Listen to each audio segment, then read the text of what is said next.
Bien, les saludo en esta mañana, en esta hora, en el nombre de nuestro Señor Jesucristo, y damos gracias a Dios por otro domingo más, por otra semana más de gozar de la gracia del Señor, de la bendición de Dios, de poder haber sido guardados y haber sido librados también de enfermedades. Estamos contentos también porque hemos sabido de personas cercanas, hermanos nuestros en la fe, que han sido sanados, se han restaurado, se han fortalecido, por ahí convalecientes de esta enfermedad del COVID-19 y han estado recuperándose muy bien. Y eso sin duda es una buena noticia. También saludo a quienes han tenido cumpleaños en esta semana. Me estaba acordando a esta hora de uno de nuestros queridos hermanos de acá de la iglesia Asim Angol, del hermano José Alejandro Proboste, que él está cumpliendo años en el día de hoy. Bueno, se dice que hay edades donde uno ya no pregunta, uno da gracias nomás. Entonces, no, pero todavía él tiene harto que entregar, ¿no es cierto? Él tiene su juventud, así que, bueno, queremos que el Señor le bendiga mucho, ¿verdad? Junto a su hermosa familia también en este día. Quiero recordar también que esta semana comenzamos la campaña de los víveres, que acostumbramos a hacer y lo hemos estado haciendo todos los meses prácticamente sin parar. Hemos estado juntando víveres y hemos estado haciendo cajas también de víveres por parte nuestra como iglesia y llevándola a familias que han necesitado. La mayoría de ellos, gente cercana a nosotros, creyentes, que lo han necesitado y lo han agradecido también, pero también hemos llevado cajas a gente que no es de la iglesia, no son cercanos a la iglesia y hemos podido llegar a ellos también. Así que el Señor les bendiga mucho en eso y por supuesto en todo lo que de una u otra manera estamos haciendo en estos tiempos de confinamiento o donde todos de una u otra manera uno lo ve a través de los medios de comunicación. Se ha despertado ese corazón solidario. Bueno, eso está en nosotros como cristianos también, bendecir y como dice la Escritura también, primeramente a los de la familia de la fe. Así que estamos ahí, estamos pendientes y por supuesto esta semana que vamos a estar presentes, la semana que ya está culminando, estuvimos algunos días que no estuvimos acá, en diferentes lugares estuvimos y buscando materiales también de estudio. No hay que perder el hábito del estudio y por supuesto en esta semana que viene, este lunes 27, comenzamos el nuevo tomo del libro que estamos siguiendo, que es Síntesis del Antiguo Testamento. Así que ya esta semana nos ponemos a estudiar el nuevo libro, el nuevo tomo que nos va a llevar el resto del año y sin duda también parte del próximo año. Así que son libros muy interesantes, muy buenos, la verdad muy recomendable este tomo porque vamos a entrar en temas desde el libro de Esdras, Esther, los libros poéticos, y otros más que están incluidos allí en este tomo. Así que gracias al Señor, ¿no es cierto?, por esta lista de hermanos que están dentro de los estudios. Que el Señor nos bendiga y nos dé, ¿no es cierto?, la gracia de Dios para poder entender y aprovechar, como lo hemos aprovechado todos los libros que hemos estado estudiando durante ya más de 8 años, al menos conmigo. Lo que voy a hablar en esta semana, yo no sé si ustedes se han dado cuenta, pero en estos últimos temas que he estado predicando con respecto a la salvación y con respecto también a la sanidad divina, son temas que lo he estado extrayendo de los fundamentos que nosotros tenemos como Alianza Cristiana y Misionera. Entonces, Son temas que obviamente materiales que yo tenía y materiales que he estado trabajando también, como el día de hoy, y me he referido a dos puntos que son fundamentales. Cuando hablo de la Alianza Cristiana y Misionera, estoy hablando de este símbolo, que es un símbolo que está a nivel de todo el mundo, donde está la Alianza Cristiana y Misionera, y ve usted este símbolo. Bueno, somos de esta denominación que creemos en base a estos 4 postulados. Hay otras denominaciones que obedecen a otros postulados. Uno de los más parecidos a los nuestros, de la Iglesia Cuadrangular, ellos también tienen algo muy parecido a nosotros, solamente que tienen una paloma ahí en vez de esa copa que se ve. Pero son postulados, son buenos, son edificantes porque nos ayudan a encuadrarnos, son directrices, es una dirección que toman las denominaciones y sin duda, ¿no es cierto?, es bueno tenerlos porque son los fundamentos que hemos extraído de la palabra para poder también, ¿no es cierto?, ser fieles a ellos y poder interiorizarnos qué dice la Escritura. Hablamos acerca de la salvación en el símbolo de la cruz, que sin duda es salvación. Para nosotros, cada uno de los creyentes, entendemos eso. Hablamos la semana pasada acerca de la sanidad divina, con esta jarrita, ¿no es cierto?, que ustedes ven acá, se supone que es una jarra con aceite, y nos lleva a la sanidad de parte de Dios. Creemos en la sanidad divina, no creemos que es algo que quedó y es una doctrina que ya está obsoleta. No, está presente. Dios sigue sanando y seguirá sanando, y seguiremos escuchando testimonios de sanidad de lo que Dios hace. Y hoy vamos a ver acerca de lo que tiene que ver con la santificación. Aquí hay una copa, ¿no es cierto? Es una copa, pero esta copa, la verdad es que en el fondo de la enseñanza de la santificación es un lavacro, que es más que una copa. Por ahí usted busca la palabra lavacro y seguramente en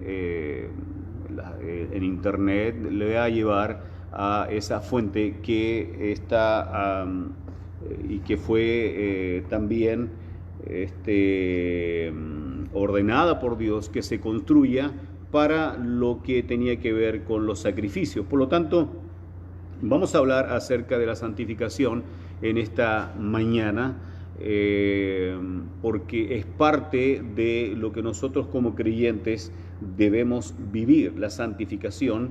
Y como decía, lo hacemos en este símbolo del lavacro, porque es el símbolo que Dios ordena, o el elemento que Dios ordena para lo que tenía que ver con el servicio a Dios dentro del tabernáculo, donde se hacían sacrificios y donde Dios también había ordenado a Aarón y su familia, a los sacerdotes, hacer estos sacrificios, pero ellos tenían que tener ciertas disciplinas.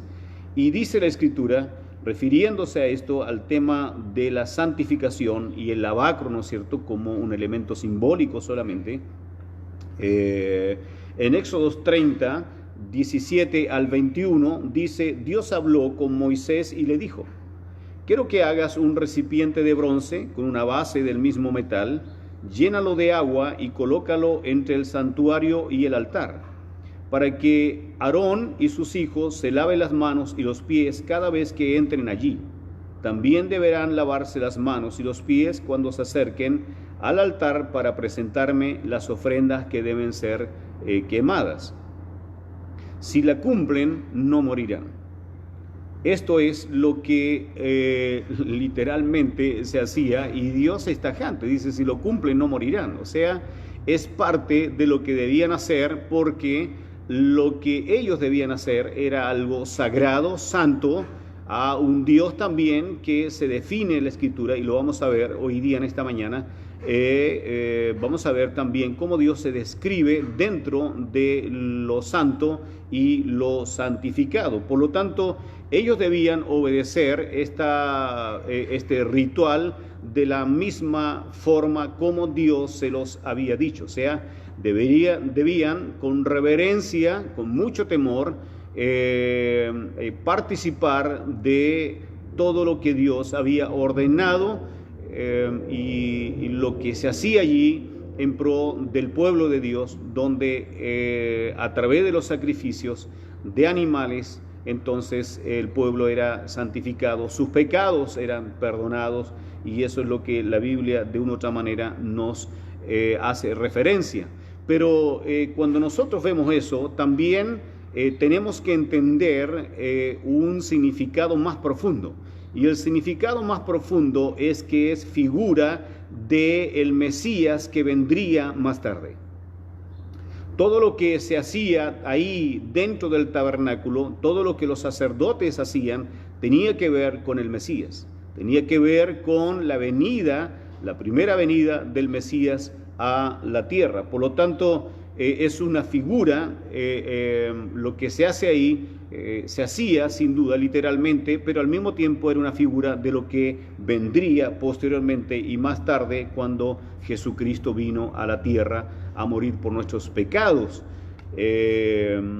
Efesios 5:26 dice: Cristo murió para que la iglesia fuera declarada santa, purificándola con el lavamiento del agua por la palabra. Aquí está hablando del lavamiento del agua, haciendo referencia a lo que los sacerdotes hacían antes de hacer los sacrificios dentro del tabernáculo, que era un lugar que Dios mandó edificar, donde también Él aposentaba allí su presencia. Por lo tanto, el lavamiento del agua por la palabra es una figura.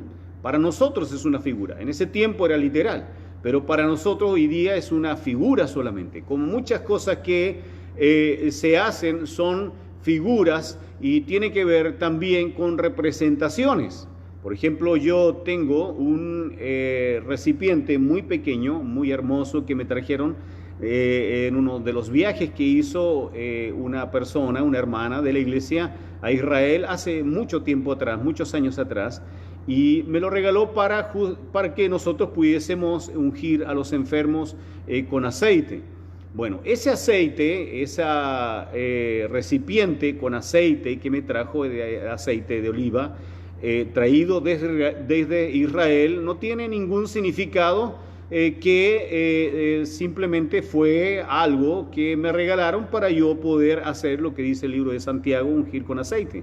Pero el aceite no tiene ningún poder, no tiene ningún significado más que lo que la Biblia dice, no tiene poder en sí.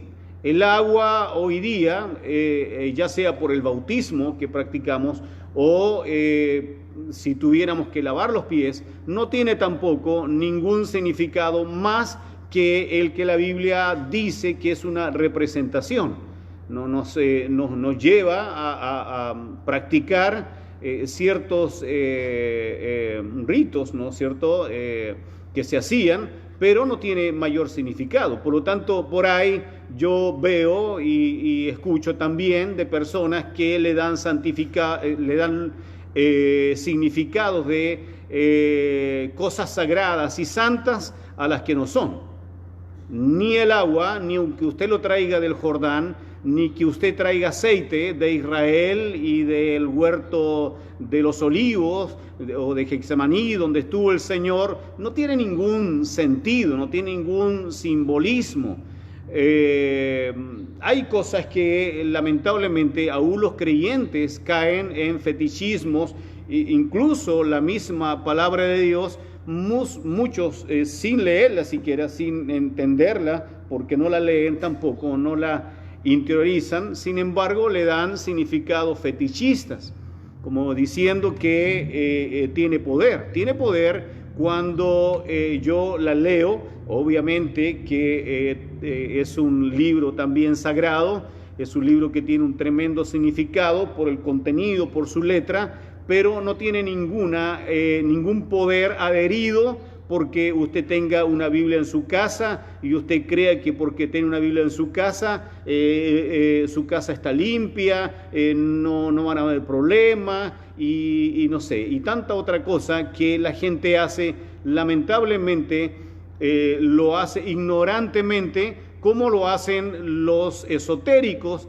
que colocan gatos y colocan elefantes o colocan herraduras y colocan espigas y tantas otras prácticas que seguramente en diferentes países se practican de otras maneras, en otras culturas, dándole poderes a cosas que no tienen ningún poder.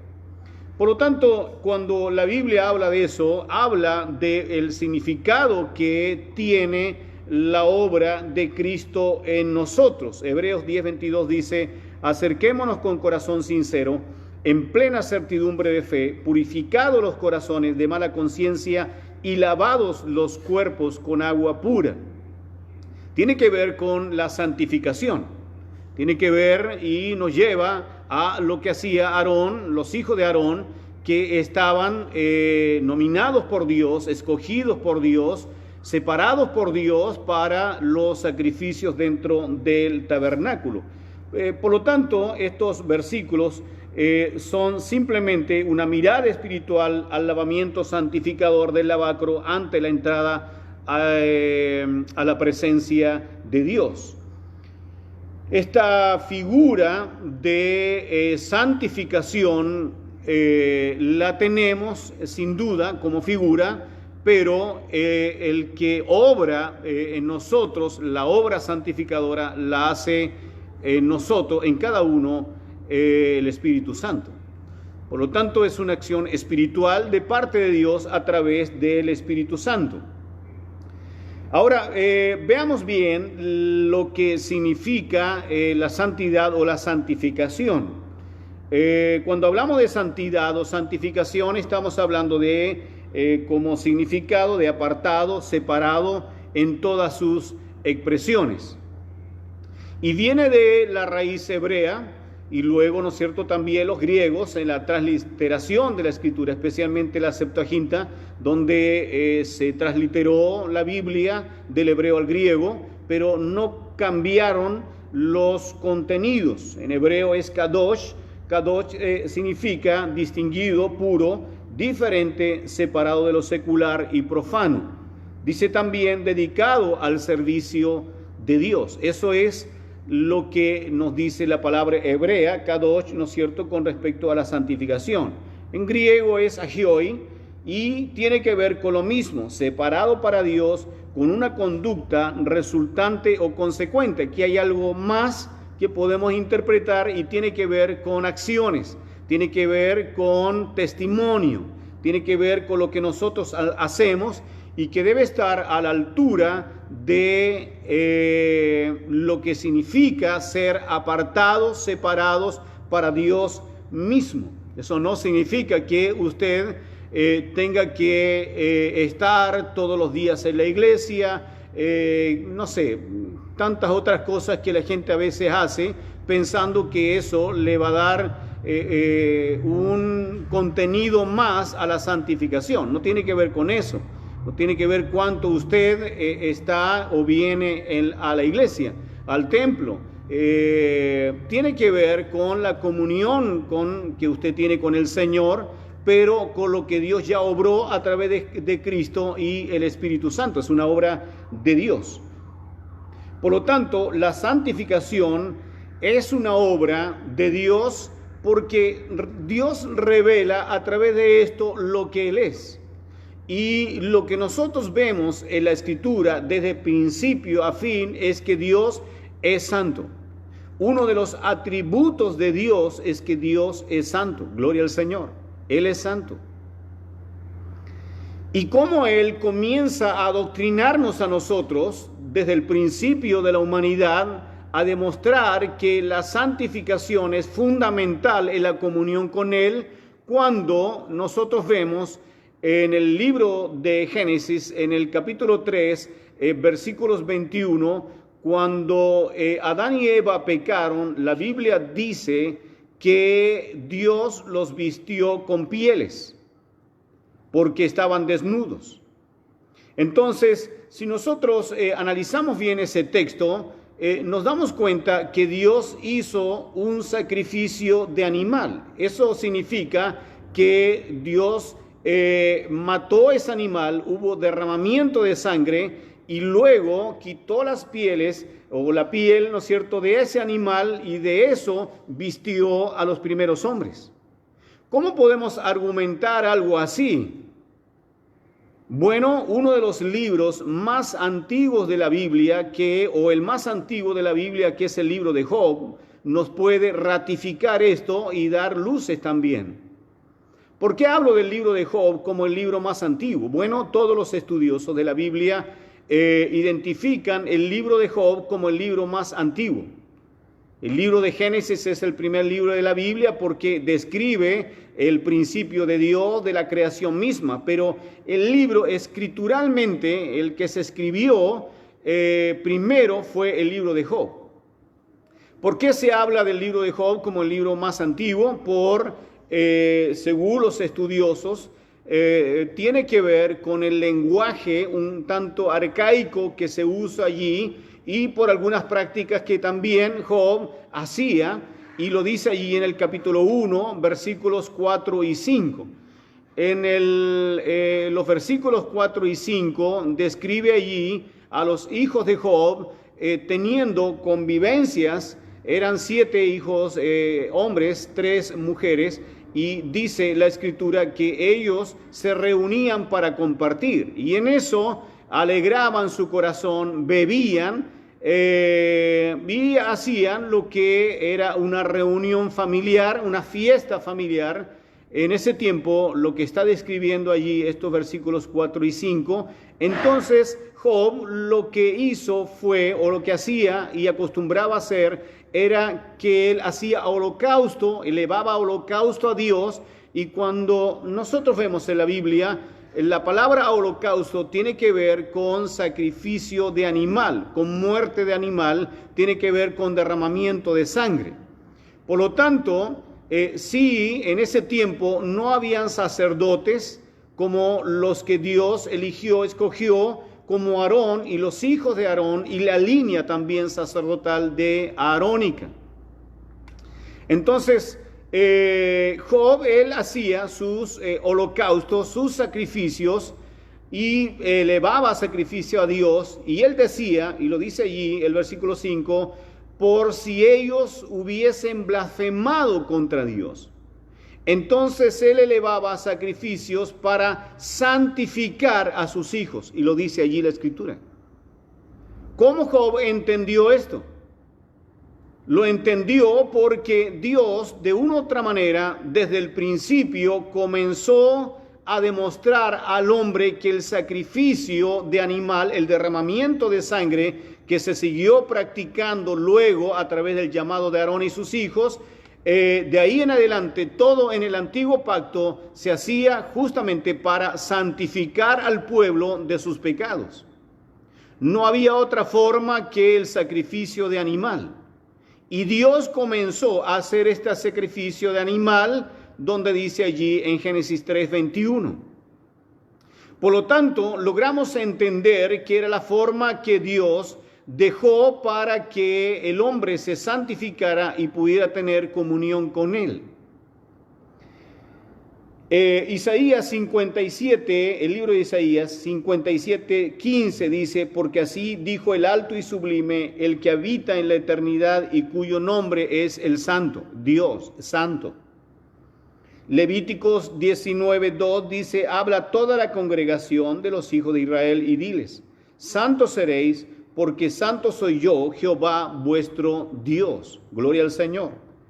Por lo tanto, lo que hacían allí era lo que Aarón hacía con sus hijos, elevando sacrificio, derramamiento de sangre delante del Señor para santificar al pueblo.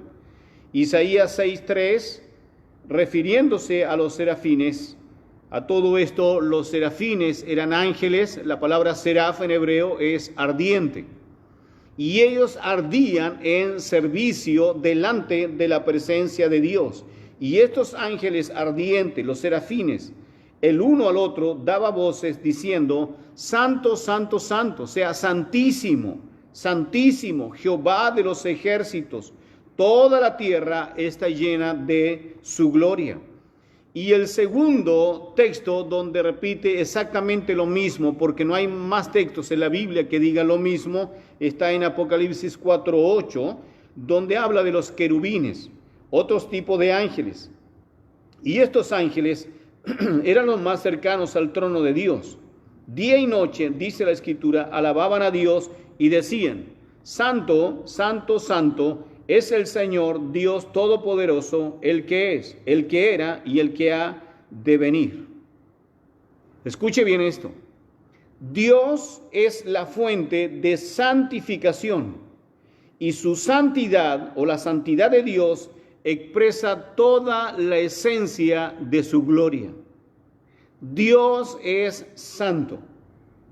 Por esta razón, si hablamos de santificación en el creyente, no es por méritos nuestros, porque no tenemos méritos santificadores, sino porque Él nos hizo nueva, o el que nos hizo nuevas criaturas es santo. Dios es santo, y al hacer en nosotros, obrar en nosotros una nueva vida, nos santificó a través de Jesucristo, su sacrificio y la obra del Espíritu Santo de Dios. La santificación, ya cuando hablamos de doctrina, la santificación es posicional. Esto quiere decir que cambiamos de posición ante Dios. La obra redentora de Cristo no solamente nos salva de la condenación eterna, sino que también nos santifica para con Dios, o nos hace aceptables ante Dios.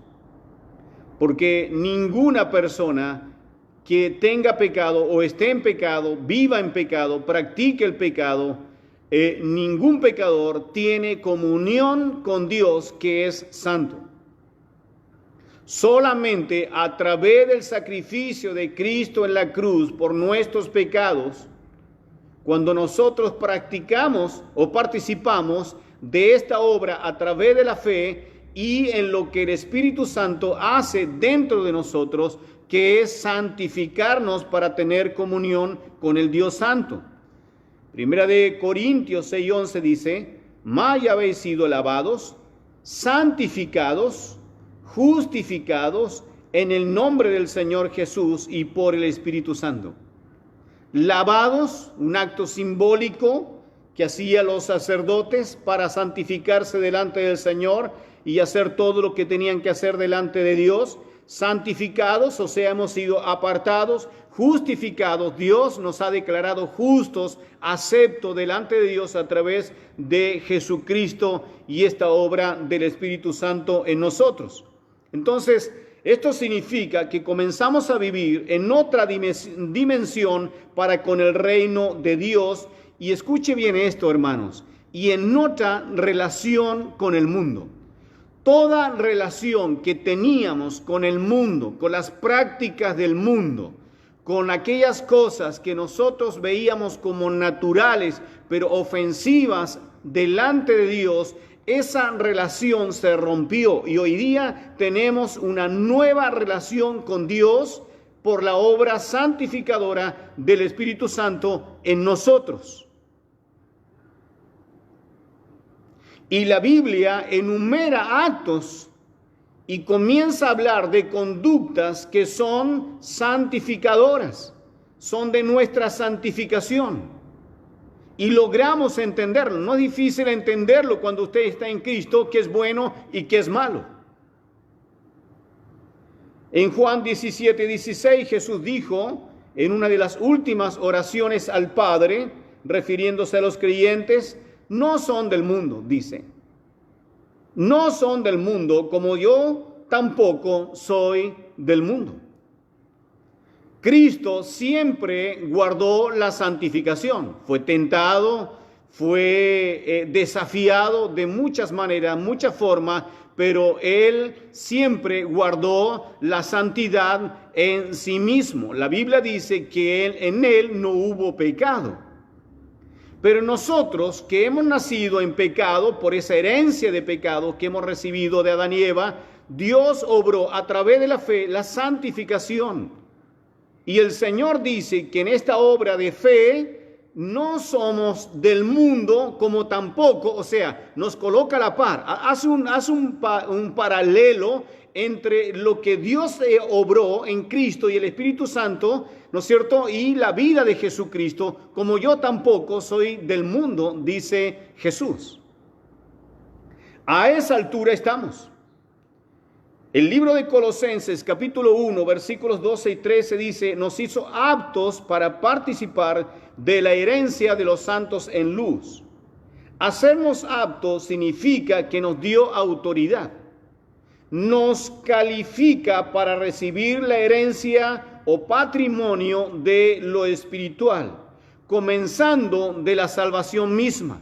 La salvación está en nosotros. Somos salvos, nadie nos la puede quitar, porque Cristo la obró en nosotros. Junto con eso hemos recibido el fruto del Espíritu Santo.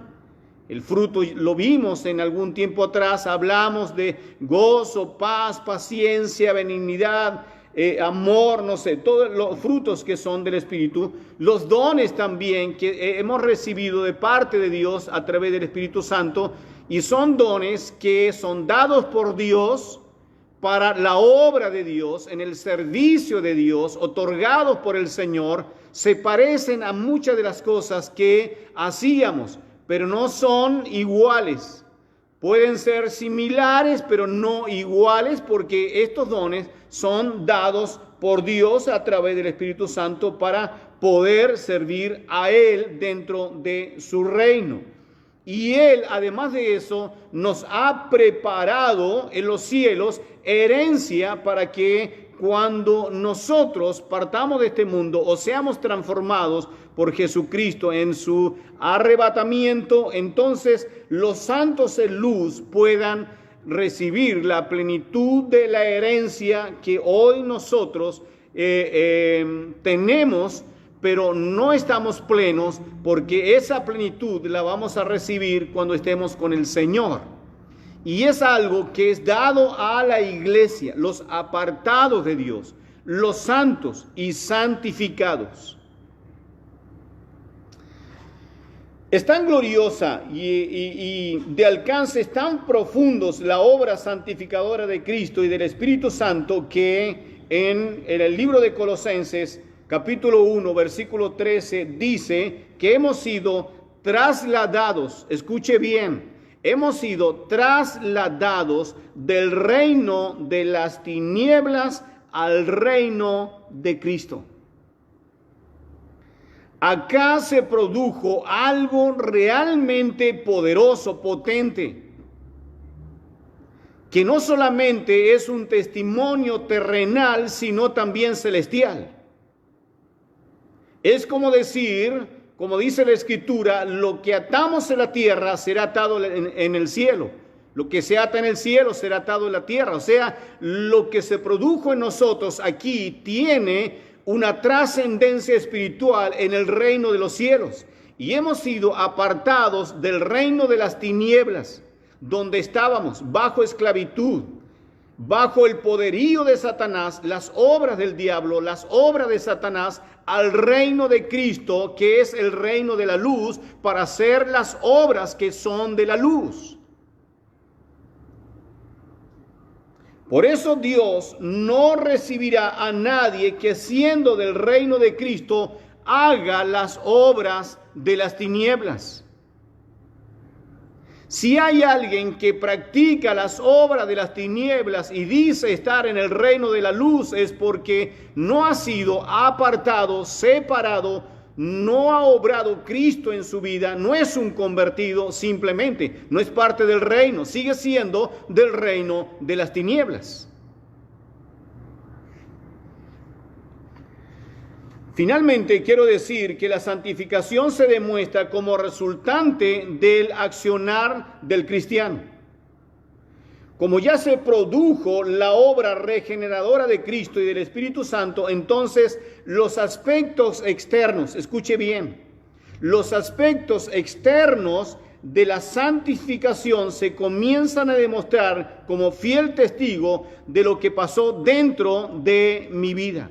No puede ser que si Dios obró en mí, yo tenga obras que son propias de las tinieblas, tenga acciones que son propias de las tinieblas. No puede haber en mí agua dulce y agua amarga al mismo tiempo. No podemos estar en las tinieblas y en la luz al mismo tiempo.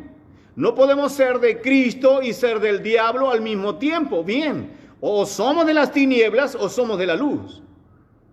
¿Somos hijos de Satanás o somos hijos de Dios? ¿Estamos esclavos aún al reino del pecado? ¿O somos esclavos mediante Jesucristo en el servicio a Dios por la obra de Cristo y la obra también santificadora del Espíritu Santo? O somos lo uno o somos lo otro. Eso está diciendo la Escritura. Pablo escribió en el libro de Efesios, capítulo 4, versículos 24 en adelante, vestíos del nuevo hombre. Y habla de la obra santificadora, vestidos del nuevo hombre, creados según Dios en justicia y santidad de la verdad. Desechen la mentira y hablen con la verdad.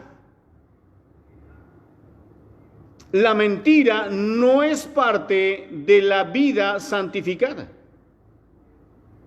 No den lugar al diablo.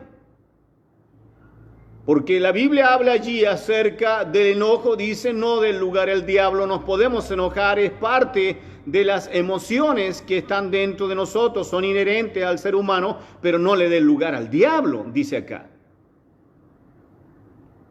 No se dejen dominar por el enojo que se convierta en una ira con resentimientos profundos, con amarguras profundas, y lo dice la Escritura también. El que hurtaba dice, no hurte más, sino trabaje. Está hablando de conductas, no digan malas palabras. No hablemos, cristianos, no hablemos malas palabras, no es parte de lo que contiene nuestra vida. Es como le dijo el hijo de un pastor que llegó del colegio a su casa y él muy resentido porque tuvo un conflicto con uno de sus compañeros y él habló en contra de él, lo hirió con palabras, con malas palabras y él llegó muy resentido, cabizbajo a su hogar y habló con su padre y le dijo a él, papá, ¿por qué yo no puedo hablarle malas palabras también a él para defenderme? El papá le dijo, no, porque él habla de lo que está en su corazón, tú tienes que hablar de lo que está en tu corazón. ¿Quién está en tu corazón? ¿Está Cristo en tu corazón? Entonces tienes que hablar a la altura de Cristo que está en tu corazón. Por eso en otra parte de la Biblia vemos también y leemos allí acerca de las truhanerías. ¿Qué es la truhanería? La truhanería tiene que ver con doble sentido. Los cristianos debemos cuidarnos del doble sentido. No somos del mundo. Cuando usted está en un contexto de mundo, un contexto laboral especialmente, cuando hemos estado... Una de las cosas que más predomina en un grupo de hombres, incluso yo voy a decir mujeres del mundo, es el doble sentido. Y la Biblia habla bajo el concepto de truhanería acerca de eso. No te rías de las truhanerías, no participe de las truhanerías. No seas parte de lo que el mundo siente que es una diversión. Eso no significa que nosotros no tengamos cómo reírnos, no reímos. El apóstol Pablo allí en 1 Corintios 13 dice que seamos niños en la malicia, pero maduros, dice, en la forma de pensar. Por lo tanto, desechen la amargura, el enojo, la ira, la gritería y toda malicia. O sea, parezcámonos a Cristo. Seamos consecuentes con la obra santificadora de Dios. Termino con esto.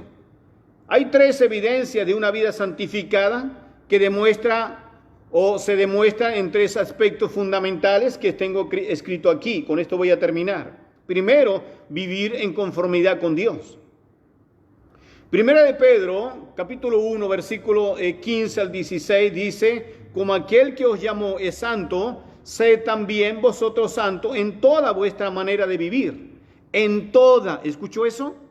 En toda vuestra manera de vivir. Sed santos porque yo soy santos.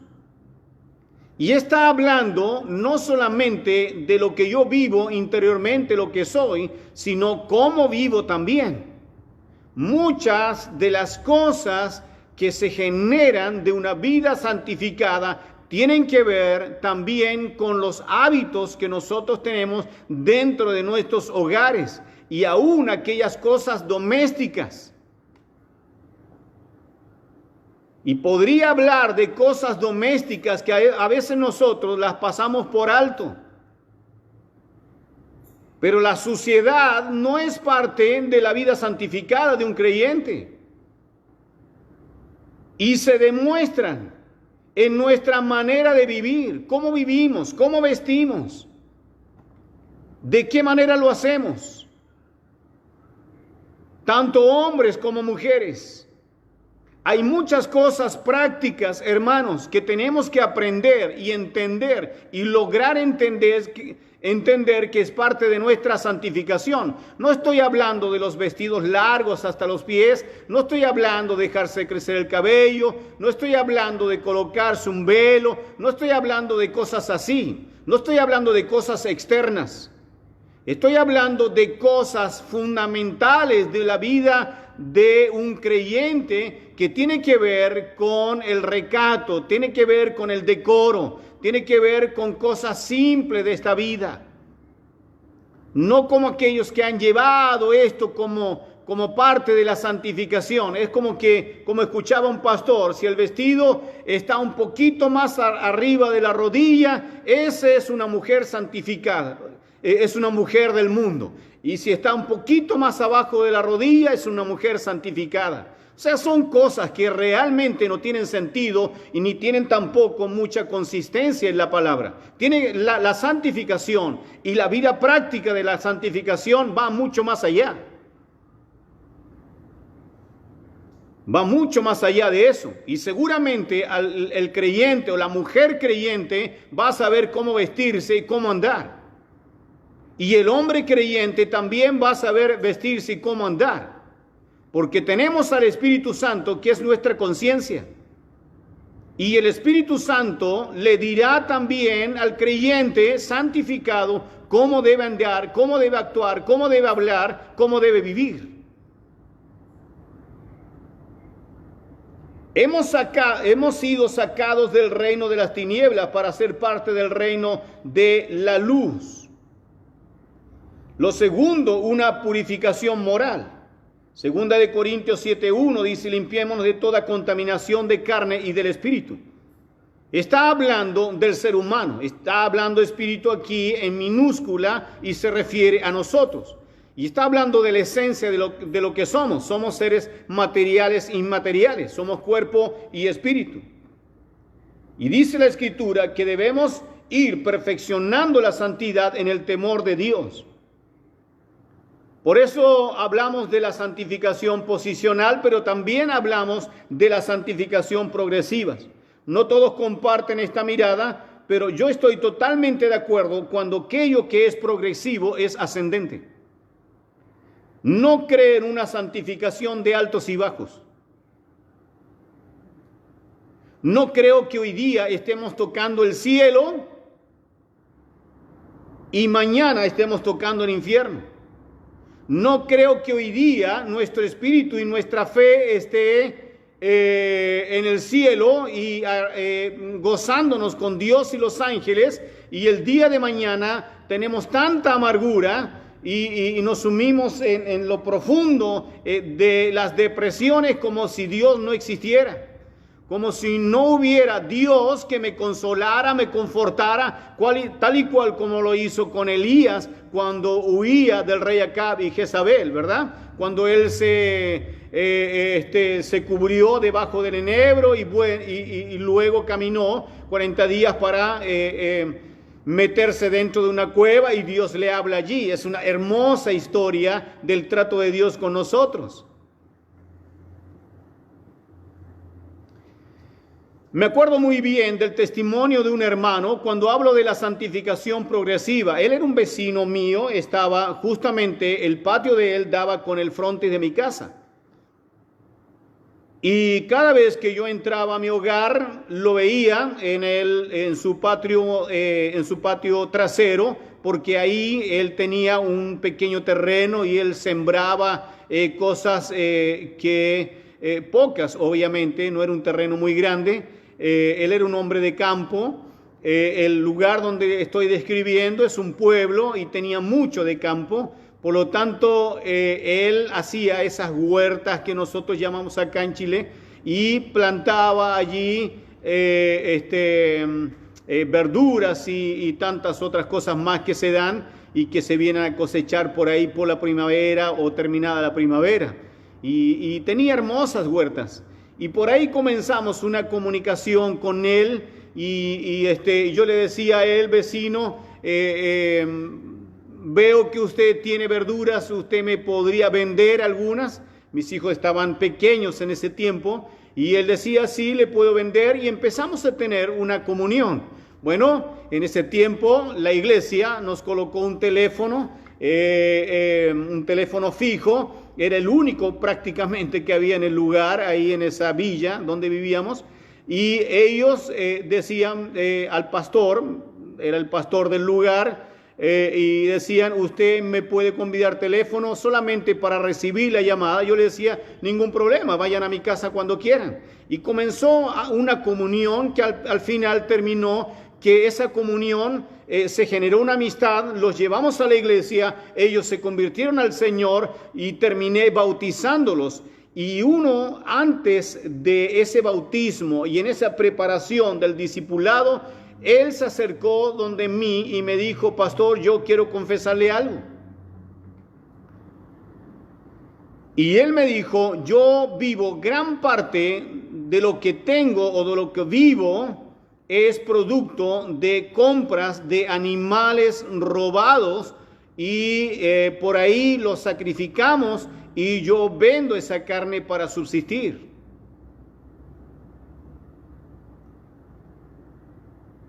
Él pertenecía a una red de delincuentes que practicaban el abigeato. Robaban animales por los campos, los sacrificaban y esa carne la vendían. Pero él sintió tan profundamente el peso de Dios en su vida y la obra santificadora en su vida, que él dijo, yo no puedo seguir haciendo esto.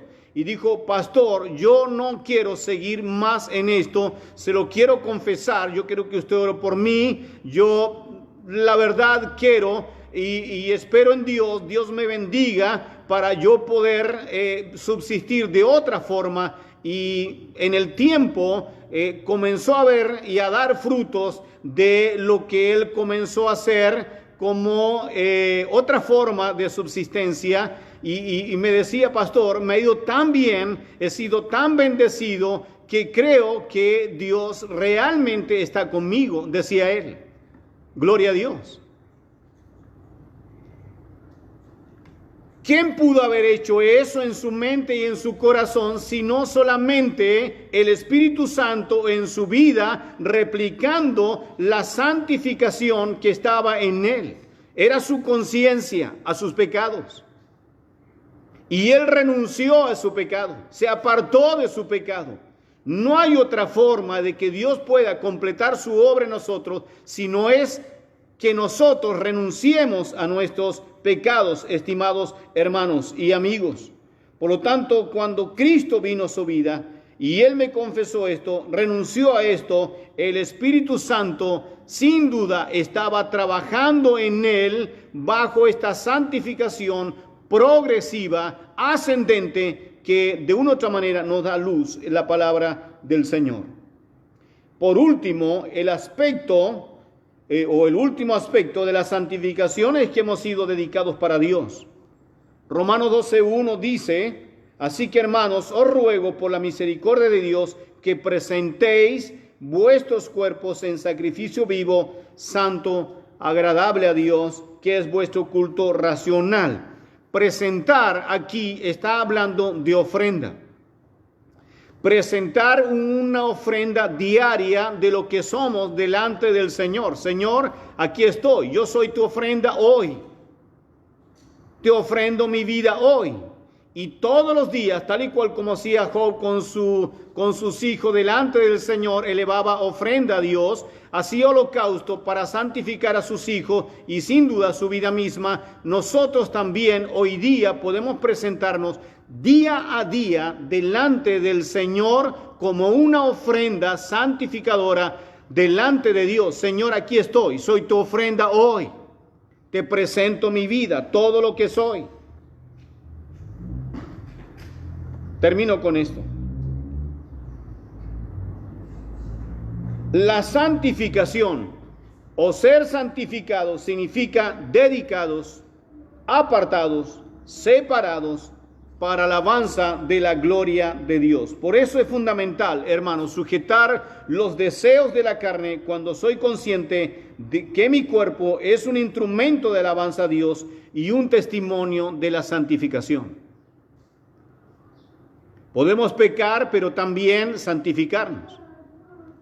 Pero no creo en esa santificación y en esos pecados que van y vienen en nuestra vida, sin tomar una identidad definitiva en nosotros, hermanos. Tiene que haber un verdadero arrepentimiento si hoy no estás en el Señor y si tu vida hoy sigue en las tinieblas. Tiene que haber un verdadero arrepentimiento, tiene que haber una verdadera conversión. Tiene que haber evidencias de la santificación en tu vida, de lo que Dios ha obrado en nosotros a través del lavamiento que Dios ha hecho a través del Espíritu Santo y de la obra de Cristo en nuestras vidas. Que el Señor les bendiga. Padre, oro en el nombre de Jesucristo y presento, Señor, mi vida y presento también la vida de mis hermanos y de los oyentes, Señor, que nos escuchan de muchas partes, tanto dentro de nuestro país como también de otros países, que se conectan, Señor, y pueden también escuchar esta palabra, también a través de este lugar, de este simple púlpito, esta ciudad pequeña, Señor, como Angol. Y aquí, Señor, delante de tu presencia, santificamos nuestras vidas. Señor, dedicamos una vez más nuestras vidas para vivir, Señor, como verdaderos creyentes, apartados, separados para la gloria de tu nombre. Gracias, Señor. Creemos en la obra santificadora del Espíritu Santo en nosotros y es lo que estamos haciendo. Renuncio a mis pecados en el nombre de nuestro Señor Jesucristo. Amén. Que el Señor les bendiga. Nos vemos pronto. Hoy día en la tarde van a estar los niños. El día miércoles, tiempo con Dios. Y el día viernes 31 también los jóvenes nos invitan ahí y va a recibir la invitación online, ¿no es cierto?, para poder sumarse a un culto especial. Me parece que a las 20 horas de este viernes 31, todos invitados, entonces a ser parte de ello. Que el Señor les bendiga.